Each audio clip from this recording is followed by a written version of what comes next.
प्रगती आणि विकासाकरता ज्ञान आवश्यक नाही आहे, तर ज्ञानाच्या प्रगल्भतेतून आपले इतिहास, संस्कृती आणि विरासत याच्या आधारावर मिळालेलं जे मूल्याधिष्ठित जीवन पद्धतीचं ज्ञान आहे, जे आपण मानणाऱ्या अनेक धर्मापासून आपल्याला मिळालेलं आहे, त्या विचारानुरूप आपला व्यवहार आहे की नाही हे खरं बघण्याची गरज आहे.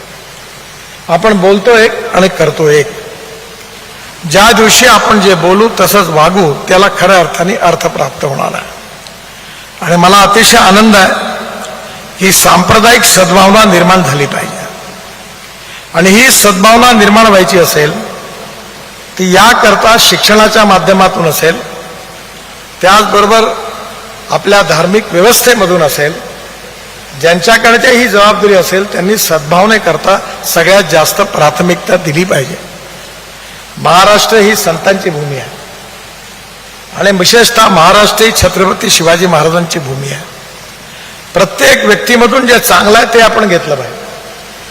शिवाजी महाराजांच्या इतिहासामध्ये सगळ्यात मोठी विशेषता होती की अनेक विजय मिळवल्यानंतर त्यांनी कधीही परधर्मीय पूजा मंदिरं जी होती ती कधीही उद्ध्वस्त केली नाही.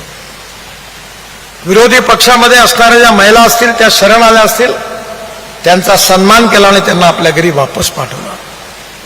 म्हणजे एका अर्थाने त्यांनी आदर्श राजाचा परिचय करून दिला. म्हणजे सेक्युलर शब्दामध्ये सर्वधर्म समभावाचं जुन्या इतिहासातलं सगळ्यात चांगलं आणि उत्तम उदाहरण जर कोणतं असेल तर ते छत्रपती शिवाजी महाराजांचं आहे, याचा मला विश्वास आहे. आणि म्हणून शिवशाही